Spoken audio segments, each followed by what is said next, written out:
Oi, gente, gravando aqui esse vídeo para a gente discutir um pouquinho, uns temas um pouco mais avançados, né?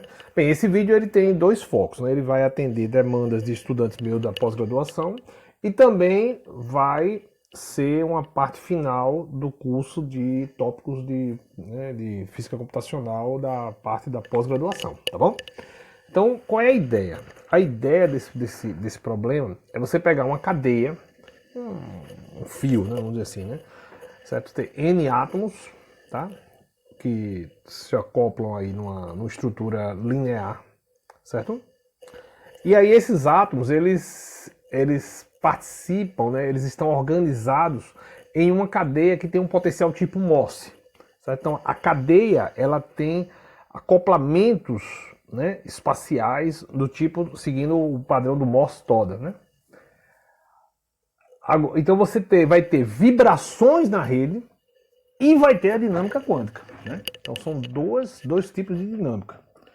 Você vai ter a equação 1 é o hamiltoniano para a dinâmica eletrônica, é uma cadeia, um modelo de Anderson dimensional, tá? Você tem lá n orbitais, tem um elétron lá passeando.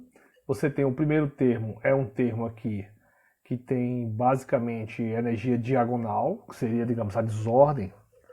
E o segundo termo seria um termo de Hopper, tá? Então, isso aqui é um hamiltoniano que eu já mostrei aí, que a gente já discutiu, ou que vocês já viram, um problema tipo problema um hamiltoniano tridiagonal, tá? Uma cadeia unidimensional.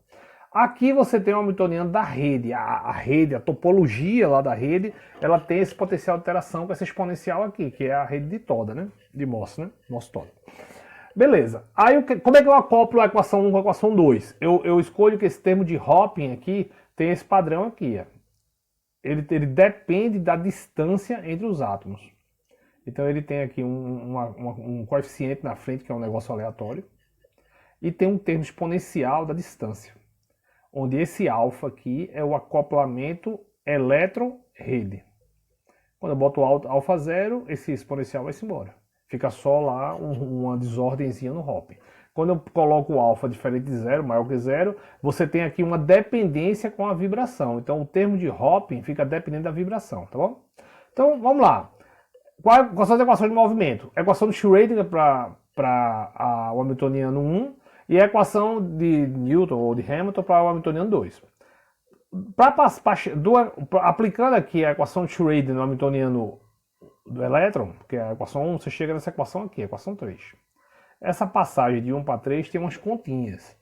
Boa parte dos meus alunos já fizeram essas contas, tá? Quem não fez essas contas não tem problema. Você basicamente usa a equação diferencial do jeito que ela está aí, tá bom? Não é obrigado a demonstrar. Os meus alunos, já boa parte deles já demonstraram, tá legal?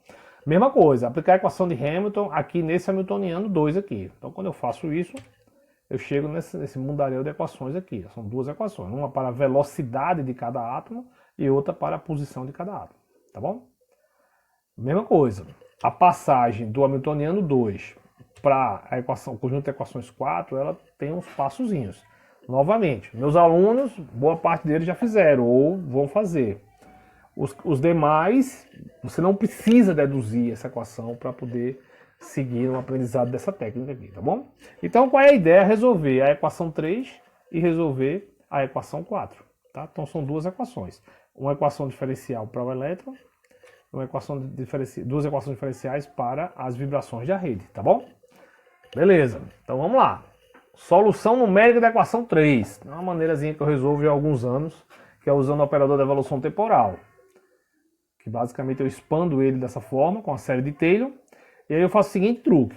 O estado inicial do sistema, eu chamo desse φ do tempo zero aqui. É uma expansão que você pode usar os cats para expandir. O estado no tempo ΔT, ou seja, um tempinho depois, é você pegar o operador da evolução temporal e aplicar aqui. Tá bom?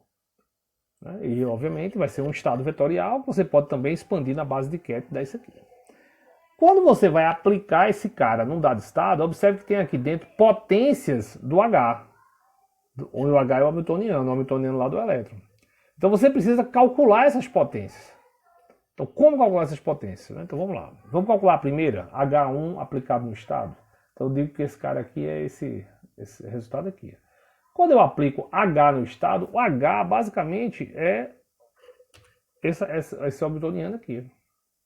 Isso aqui, o lado direito, isso aqui representa o hamiltoniano. Então quando eu faço H no estado, basicamente eu tenho esse lado direito aqui da equação 3. Então com isso eu chego nessa relaçãozinha aqui. Esse carinha aqui, que é a componente após uma aplicação, é isso aqui. Agora vamos aplicar no L geral. No L geral dá para você mostrar, certo? Ou seja, numa dada ordem de aplicação do L, que você pode fazer recursivamente dessa maneira aqui. Tá bom? Então é dessa relação recursiva. Beleza? Então a componente após a segunda aplicação, ela depende da componente após a primeira aplicação, e assim sucessivamente. Então essa relação recursiva, ela me dá uma maneira de você recursivamente calcular as aplicações do hamiltoniano elevado à potência L no estado inicial. Tá bom? Feito isso, é só você pegar essa equaçãozinha aqui, né, essa expansão aqui, e aplicar para encontrar o estado no tempo ΔT. Aí fica recursivo, vai aplicando e isso vai-se embora. Então esse é um método de Taylor que a gente vem aplicando aí há alguns anos, né? A gente já comparou esse método aí com vários outros métodos, ele é bem mais interessante, bem mais eficiente, né? O ΔT converge bem, né? Então, assim, desculpa, a norma da função de onda converge bem, mesmo para ΔTs que não sejam tão pequenininhos, tá bom? Então ele é bem interessante. Ele é melhor do que você usar, por exemplo, Range-Kut, esses Range-Kut de oitava ordem aí, beleza? Agora vamos resolver agora a equação 4. Como é que a gente resolve a equação 4? Primeiro eu vou definir esse lado direito aqui, grandão, como essa função g aqui. Essa função g é o lado direito da primeira equação da equação 4, lado direito aqui. Vou chamar isso de g.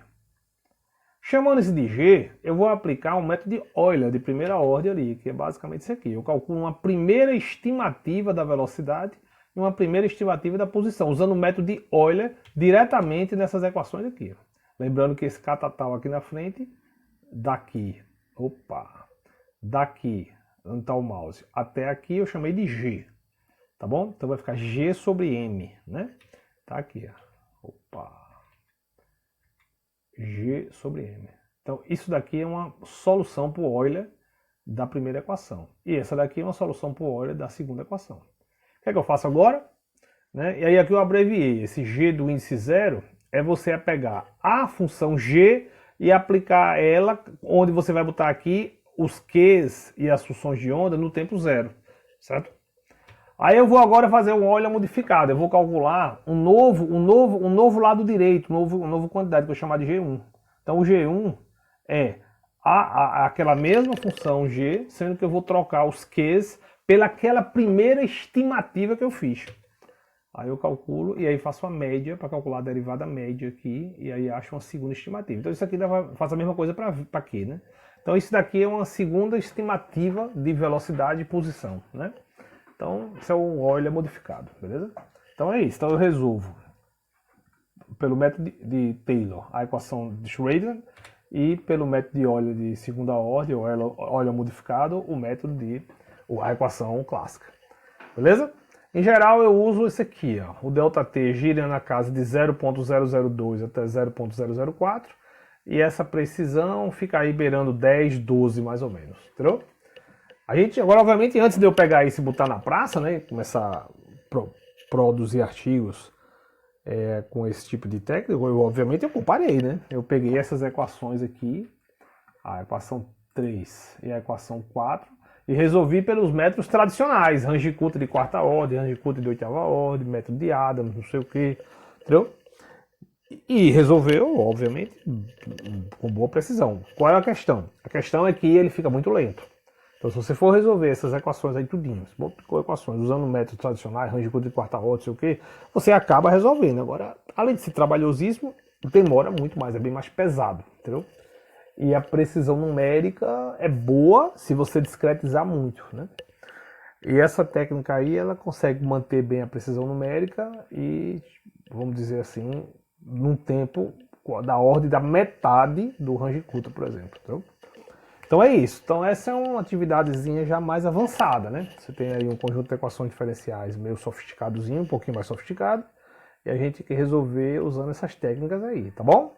Bem, obviamente, quem pegar isso aí e resolver por Range-Kut, tá bom também. Certo? Tá bom também. Aí você vai dizer, e os parâmetros? Bem, os parâmetros você pode escolher, por exemplo, esse cara aqui, você pode dizer que esse cara aqui, esse Hzinho aqui, esse Hzinho é uma coisa pequenininha, 0.01, em torno de 0.01 e 0.04. Desculpa, 0.1 e 0.4, é um hop pequenininho, entendeu? O termo dessa energia aqui, dessa energia diagonal, você bota um número aleatório de -1 a 1, compreendeu? Né? Tem também aqui o termo de massa, né? O termo de massa você bota uma massazinha aleatória de 1 a 2, entendeu? Um número aleatório entre 1 e 2, né? Então você pode fazer esse tipo de escolha. Você faça as coisas que você quiser, você apenas informe. Olha, na minha simulação eu considerei a desordem diagonal de -1 a 1, a massa de 1 a 2 e esse hoppingzinho eu botei 1 a 2 ou 0.1 até 0.4, entendeu? Não pode ter hop 0, né? Porque é uma cadeia. Se tiver hop 0, você vai quebrar o sistema, né? Entendeu? Mas é isso. Então essa é mais ou menos o que eu quero que vocês tentem montar aí, certo? Para aprender. E pode resolver com a maneira como eu pode fazer, seguir a orientação que eu dei, que eu acho muito boa, assim, eu acho legal. E pode também fazer com range de cutas. Vou fazer isso aí com range de cutas. Não quero não implementar esse negócio aí não. Tá bom, tudo bem, eu aceito também. É uma boa estratégia também. Mais demoradinha, mas é uma boa estratégia também. Tá bom, gente? Obrigado aí pela atenção de vocês, viu? Tudo de bom. Um abraço.